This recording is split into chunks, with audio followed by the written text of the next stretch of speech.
Assalamualaikum warahmatullahi wabarakatuh. Perkenalkan, nama saya Kunini Hayah dari kelas 12K absen 12. Di sini saya akan menganalisis kitab Tafsir Jalalain. Tafsir Jalalain dalam bahasa Arab memiliki arti harfiah tafsir dua jalal. Adalah sebuah kitab tafsir Al-Quran terkenal yang awalnya disusun oleh Jalaluddin Al-Mahali pada tahun 1459 dan kemudian dilanjutkan oleh muridnya Jalaluddin As-Suyuti pada tahun 1505. Kitab tafsir ini umumnya dianggap sebagai kitab tafsir klasik Sunni yang banyak dijadikan rujukan sebab dianggap mudah dipahami dan terdiri dari hanya satu jilid saja.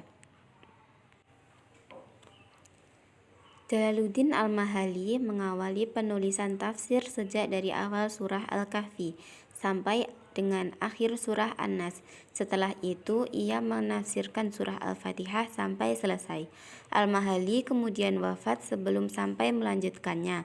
Jalaluddin As-Suyuti kemudian melanjutkannya dan memulai dari surah Al-Baqarah sampai dengan surah Al-Isra. Kemudian ia meletakkan tafsir surah Al-Fatihah pada bagian akhir urutan tafsir dari Al-Mahali yang sebelumnya. Namun masih terdapat perbedaan pendapat mengenai kadar kerja masing-masing penafsir tersebut. Metode penyusunan kitab ini ada dua. Pertama, ada yang disusun sesuai mushaf secara umum yang dimulai dari Al-Fatihah hingga An-Nas. Kedua, ada yang memulainya dari Al-Baqarah sampai surah Al-Kahfi sesuai yang ditulis oleh Imam Jalaluddin As-Suyuti. Bagian inilah yang disebut dengan jilid 1 Tafsir Jalalain, kendati hanya dalam satu bandel buku.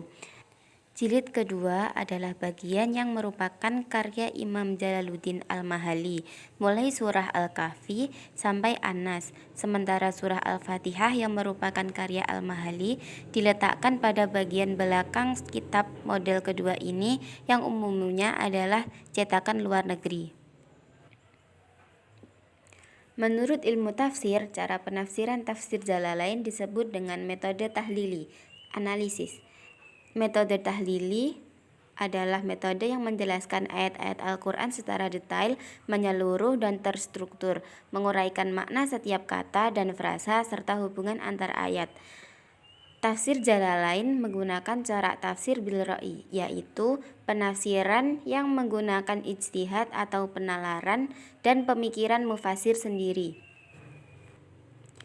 Kitab Tafsir Jalalain tersusun atas baris-baris tulisan biasa, namun pembeda antara teks Al-Quran dan tafsiran terletak pada tanda kurung.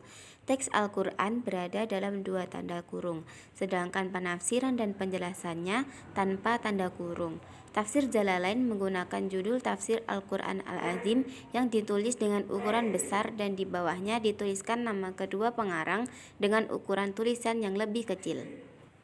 Sekian penjelasan dari saya. Mohon maaf apabila ada kesalahan dalam tulisan dan pengucapan.